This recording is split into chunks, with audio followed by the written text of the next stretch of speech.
Cash का पहाड़ देखिए, सोने और चांदी की बहार देखिए, करोड़ों रुपए की प्रॉपर्टी देखिए। दोस्तों, ये जो संपत्ति इस वक्त आप अपनी टीवी स्क्रीन पर देख रहे हैं, हमारे भारत में बहुतायत लोग अपनी पूरी जिंदगी में एक साथ नहीं देख सकते।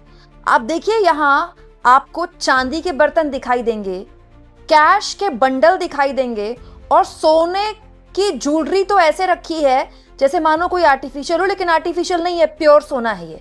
और प्रॉपर्टी की तो पूछिए मत दोस्तों, प्रॉपर्टी के दस्तावेज हैं करीब 50 करोड़ के आसपास।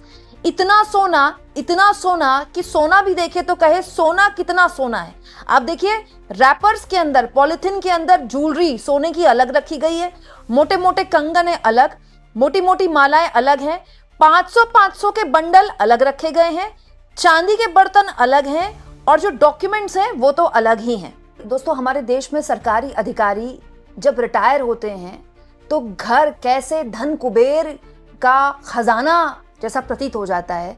ये जो वीडियोस हैं, ये जो तस्वीरें हैं, ये उसकी वानगी हैं।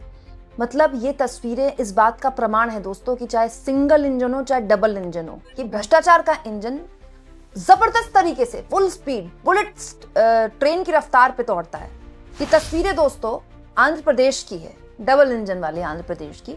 यहाँ पर एंटी करप्शन ब्यूरो यानी कि एसीबी ने पंचायत राज विभाग के रिटायर्ड अधिकारी, रिटायर्ड हो चुके हैं साहब, रिटायर्ड अधिकारी के घर पर छापा मारा।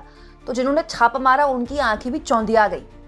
कैश का पहाड़ है और सोने और चांदी की ज्वेलरी तो ऐसे रखी गई है जैसे बच्चे नहीं खेलते हैं खिलौने, वो घर घर वाले खिलौने, उस टाइप की। दोस्तों, ये उस देश की हालत बता रही हूँ जहां पर एक नॉर्मल मिडिल क्लास आदमी के घर में शादी हो जाए तो अंगूठी और कान के छोटे से बालियां बनाने में उसकी हालत खराब हो जाए। सोना और चांदी किस तरह की रफ्तार पकड़ चुका है, आसमान पर है, आप जानते हैं। दोस्तों, ये जो पूरा वाकया है ये श्रीनिवास राव से जुड़ा हुआ है। श्रीनिवास राव 1990 से किस विभाग में सेवाएं दे रहे हैं मैं आपको बताती हूँ। पंचायत राज विभाग से रिटायर हुए हैं ये। 1990 में इन्होंने सर्विस शुरू की थी, ठीक है। 31 दिसंबर 2025 में रिटायर हुए थे, पिछले साल आखिरी दिन, साल के आखिरी दिन, ठीक है। विशाखापट्टनम से सुपरिटेंडेंट इंजीनियर एसी के पद से रिटायर हुए थे, ठीक है। और एसीबी को विश्वसनीय सूत्र से यह जानकारी मिली कि इनके ठिकानों में, इनके घरों में जो इनकी आय रही है पूरी सर्विस के दौरान, उससे कहीं ज्यादा इन्होंने संपत्ति भी अर्जित की है और इनके पास कैश और बाकी सामान भी रखा हुआ है। अधिकारी ये भी बता रहे हैं दोस्तों कि अब तक राज्य में इतनी बड़ी बरामदगी कभी नहीं मिली किसी छापे में जो अब मिली है। क्योंकि जो सामान आपको दिख रहा है ना, ये तो कुछ भी नहीं है। प्रॉपर्टी, जो प्रॉपर्टी के कागजात दिख रहे हैं ना आपको, 50 करोड़ की प्रॉपर्टी मिली है, 50 करोड़ की property. Can you believe that? पूरा जो बरामदगी हुई है उसके बारे में जानकारी दे देती हूँ। एसीबी के अधिकारियों ने तलाशी के दौरान भारी तादाद में नकदी पकड़ी। आप देखिए, लाखों रुपए तो इसमें साफ तौर पर दिखाई दे रहे हैं, इसको करोड़ों भी कह सकते हैं। 500 की गड्डियां हैं, तो आप सोच लीजिए कि कितना कैश होगा। जेवरात दिख ही रहे हैं, जमीन के कागज भी दिख ही रहे हैं। करीब अधिकारियों के हिसाब से 2.5 किलो सोना मिला है, 2.5 किलो सोना, 20 किलो चांदी और 61,87,000 कैश मिला है। ये एसीबी का दावा है, ठीक है। 61 लाख से ऊपर कैश मिला है और करोड़ों की जमीन के कागजात तो खैर मैं आपको बता ही चुकी हूं। इसके अलावा कई महत्वपूर्ण दस्तावेज और संदिग्ध सामग्री भी जब्त हुई है जो फोरेंसिक जांच में भेजी गई है। और कौन सी संदिग्ध सामग्री है ऑन रिकॉर्ड तो एसीबी ने बता दिया, अभी और भी सामग्री है तो जांच में भेजी गई है संदिग्ध। दोस्तों, रिटायर्ड अधिकारी के खिलाफ प्रिवेंशन ऑफ करप्शन एक्ट के तहत मामला दर्ज कर लिया गया है और पूरे राज्य में अब इस तरह की कार्रवाइयां और तेज की जाएंगी, एसीबी का ये कहना है। लेकिन ये जो अधिकारी हैं दोस्तों, ऐसी तो खैर बहुत बड़ा पद होता है, लेकिन आप सोचिए रिटायरमेंट के बाद इतनी संपत्ति इनसे जब्त हुई है, ठीक है, छापेमारी में। कब से ये सर्विस में है, कितना तो खर्च हो गया होगा, कितना तो कहां कहां लग गया होगा। पूरी जिंदगी तो सर्विस में उन्होंने क्या क्या किया होगा, कहां कहां, उसकी तो कोई इंतहा ही नहीं है। उसको तो कोई बरामद ही नहीं हुआ तो आप उसको कैसे इवेलुएट करेंगे।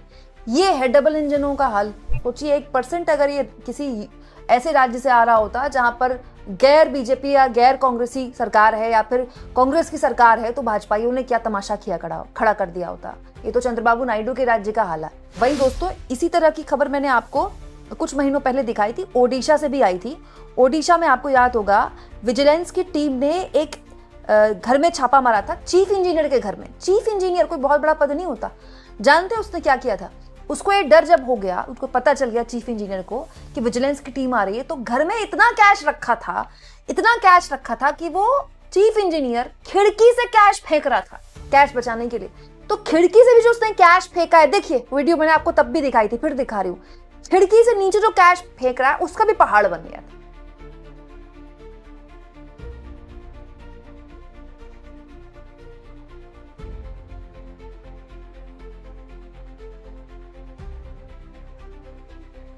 जो बरामदगी हुई है दोस्तों, वो करीब 2 करोड़ से ऊपर की बरामदगी हुई थी। तब भी विजिलेंस की टीम बहुत ही हैरान हुई थी। 500 के नोटों का पहाड़, एक पहाड़ घर में मिला है, एक घर के नीचे से फेंका जा रहा था। सोचिए, नोट फेंकने पड़ रहे हैं डर के मारे, तो कितने नोट रखे होंगे। ये डबल इंजनों का हाल बता रही हूं मैं। हालांकि भ्रष्टाचार हमारे सिस्टम में दीमक की तरह इतना अंदर घुसा हुआ है ना दोस्तों, कि चाहे सिंगल इंजन हो चाहे डबल इंजन हो, ये ऐसे ही काम करता है। प्रशासन अपने तरीके से काम करता है, अधिकारी अपने तरीके से ही काम करते हैं। दोस्तों, एक नेता से कुछ साल पहले मेरी बात हो रही थी ऑफ द रिकॉर्ड, तब उन्होंने हंसते हुए एक बात बोली थी कि नेता तो बेमतलब में गाली खाता है, असली काम तो जो ये प्रशासन के लेवल के अधिकारी होते हैं ये करते हैं। क्योंकि कोई भी सरकार आ जाए, चाहे इनकी आ जाए चाहे उनकी आ जाए, ये अपने तरह से ही काम करते हैं। System works like this. बल्कि सिस्टम के लिए तो भी कहा जाता है कि अगर कोई ऐसा अधिकारी आ जाए जो भ्रष्टाचारी नहीं है, जो पैसा नहीं खाता है, उसके लिए सिस्टम में काम करना मुश्किल है। या तो उसको तबादले झेलने पड़ेंगे, या फिर वो उसका कैसे ना कैसे उसका काम करना मुश्किल हो जाए। क्यों? क्योंकि सबका जो कोटा है वो बंधा हुआ है, किसको कितना जाएगा, किसको कितना मिलेगा। लेकिन इसमें सबसे ज्यादा डरावना ये है दोस्तों कि चाहे युवा अधिकारी हो, उनको लेकर भी ऐसी शिकायतें आती हैं, और जो पूरी सर्विस दे चुके हैं उनको लेकर भी ऐसी शिकायत आती है। मतलब हम 25-30 साल पहले जहां थे, हम आज भी वही हैं। भ्रष्टाचार को लेकर देश की राजनीति में कितना बड़ा उबाल खड़ा हुआ। अन्ना का आंदोलन हो गया, बाबा रामदेव का आंदोलन हो गया, अरविंद केजरीवाल की उससे पार्टी बन गई, मोदी जी पीएम बन गए देश के। लेकिन भ्रष्टाचार खत्म हो गया क्या? पता नहीं अन्ना कहां बैठे होंगे इस तरह की वीडियो देखते होंगे। तो सोचिए किस लेवल का करप्शन है, किस लेवल का, कि छोटे छोटे कामों के लिए भी लोगों को पैसे देने पड़ते होंगे। तभी तो इन अधिकारियों के जिनके घरों में छापे पड़ रहे हैं कि कोई खिड़कियों से पैसे फेंक रहा है, और किसी के घर में सोने चांदी का पहाड़ है, कैश का पहाड़ है, करोड़ों रुपए की संपत्ति, 50 करोड़ की संपत्ति। यहाँ एक जमीन का टुकड़ा लेने में अगर 20-22 लाख की कोई जमीन ले ले मिडिल क्लास आदमी, तो वो कम से कम 5 साल पीछे चला जाता है। वो इतना उसका हाथ टाइट हो जाता है। 50 करोड़ की संपत्ति कोई रातों रात तो इकट्ठा हुई नहीं होगी। 50 करोड़ की संपत्ति इकट्ठा करना अपने आप में कितनी बड़ी बात है। कहां कहां फैली होगी वो संपत्ति एक अधिकारी की। मैं तो ये सोच रही हूँ दोस्तों, प्रधानमंत्री मोदी जो विपक्ष के भ्रष्टाचार को देखते हैं, एक भी राज्य ऐसा नहीं है इस देश में, एक भी, जो सीना ठोक के कहे कि करप्शन पर हमने 0 टॉलरेंस कर दिया, और हमारे यहाँ कोई भी अधिकारी जिसके घर में छापे मारे गए तो किसी के घर में भी कैश नहीं मिलेगा। कोई एक राज्य आज तक मॉडल पेश नहीं कर पाया, चाहे वो गुजरात मॉडल के लीजिए, चाहे वो महाराष्ट्र मॉडल के लीजिए, चाहे वो कांग्रेस पार्टी के किसी राज्य का मॉडल कह लीजिए। क्यों? क्योंकि system works like this. System में यही होता है, यही सच्चाई है इस देश की, और ये सबसे दर्दनाक सच्चाई है इस देश की, जिसके बारे में कोई बात नहीं करता है। इस नेता ने ये बोल दिया, उस नेता ने यही बोल दिया, इसी बारे में बात होती है। जमीन पर देखिए भ्रष्टाचार की ये हालत है। ये तो वो बरामदगियां हैं जहां छापेमारी हो जाती है। सोचिए, कईयों के यहां तो कभी छापेमारी हुई ही नहीं। आप इस मुद्दे पर क्या सोचते हैं दोस्तों? कमेंट बॉक्स में जरूर लिखें, और जितना हो सके दोस्तों चैनल को शेयर भी करें और सब्सक्राइब भी।